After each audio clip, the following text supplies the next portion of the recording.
ETF index mutual funds నేర్చుకుని stock market లో రాణించాలనుకుంటున్నారా? వెంటనే ఈ నెంబర్ కి కాల్ చేయండి. నమస్కారం, నేను Swaroopa Putlapalli. Welcome to Suman TV. America అధ్యక్షుడిగా డొనాల్డ్ ట్రంప్ బాధ్యతలు చేపట్టిన తర్వాత తీసుకుంటున్న నిర్ణయాలన్నీ సంచలనాత్మకంగా మారాయి. అసలు ఇప్పుడు అమెరికాలో ఉంటున్న వాళ్ళ పరిస్థితి ఎలా ఉంది? కొత్తగా అమెరికా వెళ్ళి చదువుకోవాలనుకుంటున్న వాళ్ళు, జాబ్స్ చేయాల్సిన వాళ్ళు ఎలాంటి పరిస్థితులను ఎదుర్కొంటున్నారు? ఇలా వీటి మీద అయితే చాలా మందికి చాలా రకాల డౌట్స్ ఉన్నాయి. ప్రస్తుతం నాతో పాటు study abroad consultancy founder Ram మెట్టు గారు ఉన్నారు. ఆయనతో మాట్లాడి అమెరికాలోని కండిషన్ గురించి మాట్లాడుకుందాం.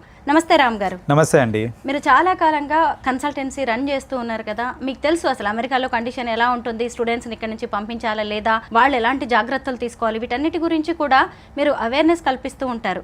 ప్రస్తుతం అక్కడ పరిస్థితి ఎలా ఉందంటారు? కరెంట్లీ పరిస్థితులు బాగాలేవండి అక్కడ.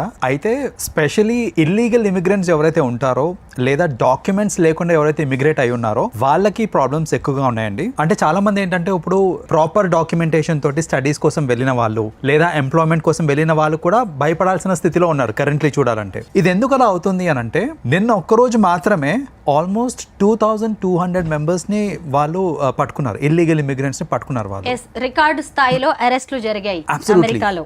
అసలు వాళ్ళ పరిస్థితి ఎంత దారుణంగా ఉందంటే చూడండి, వాళ్ళు చదువుకోవడానికో లేకపోతే ఉద్యోగం చేయడానికో ఏదో ఒకటి అక్కడికి వెళ్ళిన తర్వాత కరెంట్లీ వాళ్ళు ఫేస్ చేసే సిచ్యువేషన్ ఎలా ఉందంటే, చేతులకి బేడీలు వేసుకొని వాళ్ళని రోడ్డు మీద ఈడ్చుకుంటూ వెళ్తా ఉంటే అసలు ఎంత సెల్ఫ్ రెస్పెక్ట్ దెబ్బతింటుంది అది.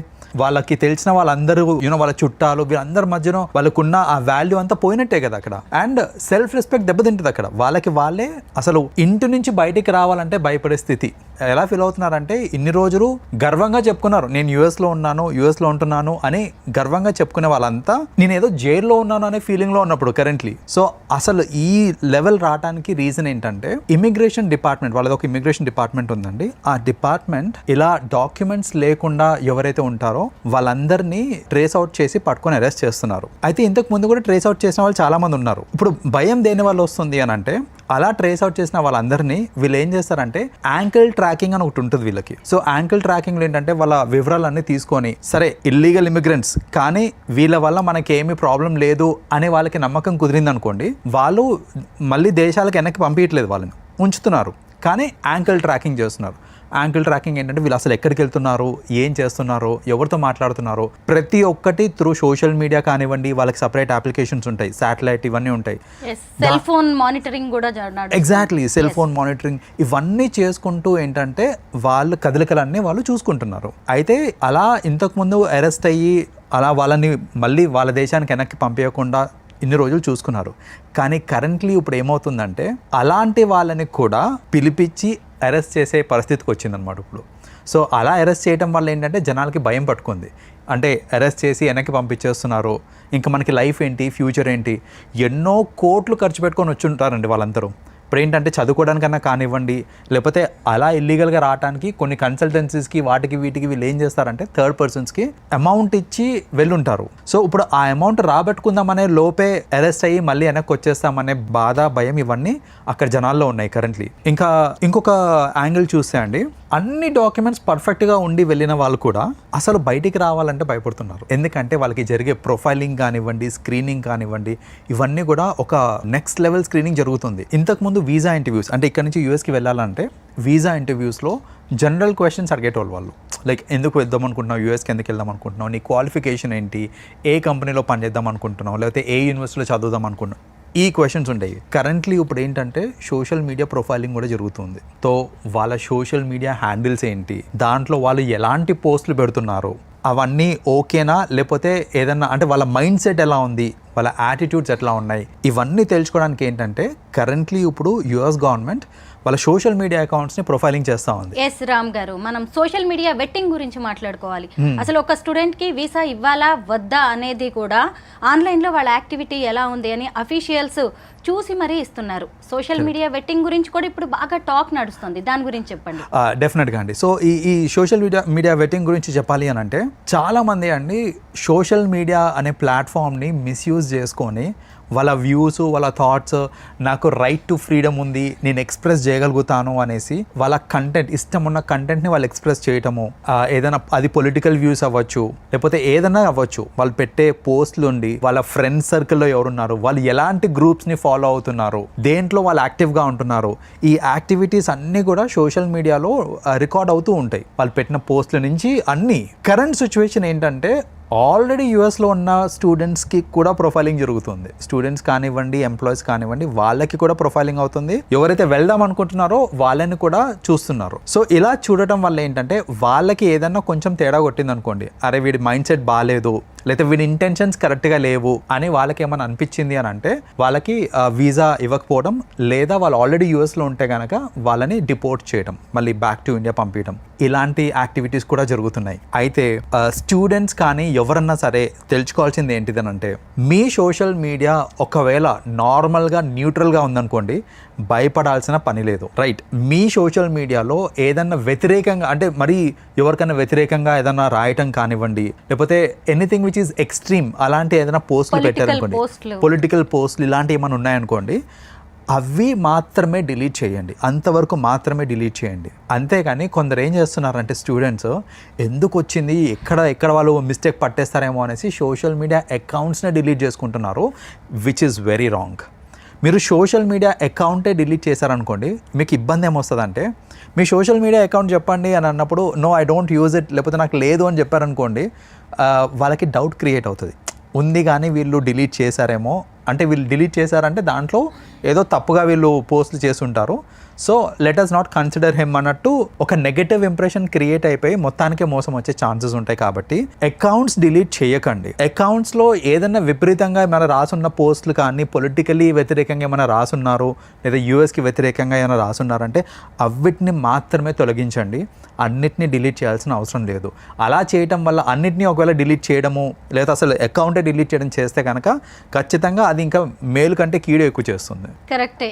చాలా మంది డిలీట్ చేసేస్తున్నారు ఎందుకు వచ్చిందిలే అని చెప్పేసి. కరెక్ట్. అయితే మీ దగ్గరకు కూడా చాలా మంది స్టూడెంట్స్ వస్తూ ఉంటారు కదా, వాళ్ళకి మీరు ఏం చెప్తున్నారు? ఇప్పుడు నాకు జనరల్గా వచ్చే ఒక క్వశ్చన్ ఏంటంటే, అసలు యూఎస్కి వెళ్ళడానికి ఇది రైట్ టైమా? యూఎస్ అనేది చాలా మందికి అబ్రాడ్ వెళ్ళి చదువుకోవాలనే కోరిక ఉంటుంది. సో నేను అబ్రాడ్కి వెళ్ళి ఈ టైంలో చదవడం కరెక్టా, లేకపోతే ఆగిపోమంటారా, లేకపోతే వేరే దేశానికి వెళ్ళమంటారా, ఈ క్వశ్చన్స్ ఎక్కువ వస్తున్నాయి నాకు ఈ మధ్యన. అయితే ఇక్కడ ఒక సింపుల్ అనాలిసిస్ అండి. మీరు డాక్యుమెంట్స్ అన్నీ పర్ఫెక్ట్గా ఉన్నాయి, మీ సోషల్ మీడియా క్లీన్ ఉంది, రైట్, మీరు ఏం తప్పు చేయలేదు, చేయబోరు కూడా అని అంటే భయపడాల్సిన అవసరం లేదు. ఇక్కడ యూఎస్లో మార్కెట్ కూడా అంత బాగాలేదు కదా అని అంటే దానికి ఆన్సర్ ఏంటంటే, ఎస్, ఖచ్చితంగా యూఎస్లో మార్కెట్, జాబ్ మార్కెట్ అనేది ఇప్పుడు బాగాలేదు. కానీ మీరు చదువుకోవడానికి వెళ్తున్నారు అనుకోండి, మీకు 2 బెనిఫిట్స్ ఉన్నాయి. ఈ టైంలో యూఎస్కి వెళ్తే 2 బెనిఫిట్స్ ఉన్నాయి. బెనిఫిట్ నెంబర్ 1 ఏంటంటే, ఈ టైంలో చాలా మంది వెళ్ళట్లేదు కాబట్టి మీకు వీసా వచ్చే ఛాన్స్ ఎక్కువ, అంటే వీసా యాక్సెప్టెన్స్ ఛాన్స్ ఎక్కువ ఉంటుంది మీకు. రెండోది ఏంటంటే, అంటే if your profile is clear, అప్పుడు యాక్సెప్టెన్స్ ఛాన్స్ ఎక్కువ ఉంటుంది. రెండో బెనిఫిట్ ఏంటంటే, మార్కెట్ ఖచ్చితంగా సెట్ అవుతుంది ఫ్యూచర్లో. ఇప్పుడు బాగాలేదు కానీ ఫ్యూచర్లో సెట్ అవుతుంది. మార్కెట్ సెట్ అయ్యే టైంకి మీ స్టడీ కూడా అయిపోయి ఉంటుంది కాబట్టి మనం ఏంటంటే జాబ్ రెడీ ఉంటాం అనమాట. సో ఎవరన్నా ప్లాన్ ఉంది యూఎస్కి వెళ్ళాలి అని అంటే, ఒకటే నేనేం చెప్తానంటే, మీ ప్రొఫైల్ ఖచ్చితంగా 100% క్లీన్ ఉంది, మీ ఇంటెన్షన్స్ క్లియర్ ఉన్నాయి అని అంటే కనుక వెళ్ళొచ్చు, ఆగిపోవాల్సిన అవసరం లేదు.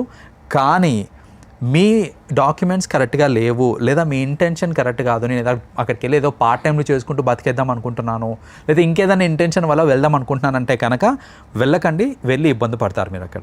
వన్ మోర్ థింగ్ ఏంటంటే, పార్ట్ టైం జాబ్స్ చెయ్యకపోయినా సరే నేను అక్కడ చదువుకోగలను, నాకంత ఫినాన్షియల్ స్టాండర్డ్స్ ఉన్నాయి అనుకున్న వాళ్ళు మాత్రమే వెళ్ళాలి ఇప్పుడు ఉన్న కండిషన్స్ని బట్టి చూస్తే. అయితే పార్ట్ టైం జాబ్ అంటే ఇక్కడ ఒకటండి, జనరలైజ్ చేయడానికి లేదు ఇక్కడ. ఎందుకంటే యాజ్ పర్ రూల్ ఏంటంటే, మీరు 20 hours in a week part time jobs చేసుకోవచ్చు. అది కూడా యూనివర్సిటీలో వస్తే మాత్రమే, మీరు చదివే యూనివర్సిటీలో వస్తే మాత్రమే మీరు పార్ట్ టైం జాబ్ చేసుకోవచ్చు. అది లీగల్. సో మీకు ఆ సత్తా ఉంది అంటే, నేను ఒక అసిస్టెంట్షిప్ అంటారు దాన్ని, బేసిక్గా అసిస్టెంట్షిప్ కానివ్వండి, లేకపోతే ఒక లైబ్రేరియన్ లాగా కానివ్వండి, నేను అలాంటి జాబ్స్ కొట్టగలను, నాకు కమ్యూనికేషన్ స్కిల్స్ ఉన్నాయి, లేకపోతే నేను అలా ఈజీగా మౌల్డ్ అవ్వగలుగుతాను, ఫ్రీగా ఉండగలుగుతాను మా ప్రొఫెసర్స్ తోటి అనే నమ్మకం మీకు ఉంది అని అంటే ఎస్. లేదు, నేను ఎక్కడైనా రెస్టారెంట్లో పార్ట్ టైం చేసుకుంటాను అని అంటే అది ఇల్లీగల్. అది. సో కొందరు ఏంటంటే హామీ ఇచ్చేస్తూ ఉంటారు. ఎలా అంటే, ఇప్పుడు ఆల్రెడీ వెళ్ళిన వాళ్ళు ఉంటారు, అరే నువ్వు వచ్చారా, నేను చూసుకుంటాను, నిన్ను, నాకు తెలిసిన రెస్టారెంట్ ఉంది, లేకపోతే మనదే రెస్టారెంట్ ఉంది, నీకు అందులో నేను ఇప్పిస్తాను నీకు, ఇలాంటివన్నీ చెప్పి ఎంకరేజ్ చేస్తుంటారు కొందరిని. But at the end of the day మీరు అక్కడికి వెళ్ళిన తర్వాత రూల్స్ స్ట్రిక్ట్ అయ్యి లేకపోతే పొరపాటున మీరు పట్టుబడ్డారనుకోండి అక్కడ వర్క్ చేస్తున్నప్పుడు, మీరు ఇల్లీగల్గా వర్క్ చేస్తున్నారు అనేసి మళ్ళీ డిపోర్ట్ అయ్యారు అని అంటే మీరు పెట్టుకొని వెళ్ళిన ఖర్చు మొత్తం వృధా అయిపోతుంది. సో స్టూడెంట్స్కి నేను ఏం చెప్తానంటే లీగల్గానే చూడండి, మీకు లీగల్గా పార్ట్ టైం దొరుకుతుంది, 20 hours మాత్రమే ఇన్ అ వీక్ చేయగలుగుతాను, అది కూడా విత్ ఇన్ ది యూనివర్సిటీ చేయగలుగుతానంటే వెళ్ళండి. లేదు నేను బయట పార్ట్ టైం చేసుకుంటాను అనే ధీమాతో వెళ్తున్నారంటే మాత్రం వెళ్ళకండి. రామ్ గారు, ఇంతకుముందు చాలా మందికి డాలర్ డ్రీమ్స్ ఉండేవి. ఇప్పుడు అమెరికా కళలన్నీ కళ్ళలైపోతున్నాయి. అమెరికా వెళ్ళాలంటే కూడా 1కి 10 సార్లు ఆలోచించుకోవాల్సిన పరిస్థితి వచ్చింది. మీరు ట్రంప్కి ముందు కూడా చూశారు ఇక్కడ నుంచి స్టూడెంట్స్ వెళ్ళడం, అలాగే జాబ్ కోసం వెళ్ళడం. ఇప్పుడు చూస్తున్నారు ఇక్కడ సిచ్యుయేషన్ ఎలా ఉంది, అక్కడ ఎలా ఉంది అని. అంటే అప్పటి నంబర్కి ఇప్పటి నంబర్కి ఏమైనా తేడా కనిపిస్తుందా మీకు? చాలా తేడా ఉందండి. ఇంతకు ముందు ఏంటంటే ఈ రూల్స్ అని ఇంత స్ట్రిక్ట్ ఉండేవి కావు. సో ఇంత స్ట్రిక్ట్ లేనప్పుడు ఏంటంటే స్టూడెంట్స్ అట్లా అక్కడికి వెళ్ళి చదివేటప్పుడే పార్ట్ టైం చేసుకోవడము.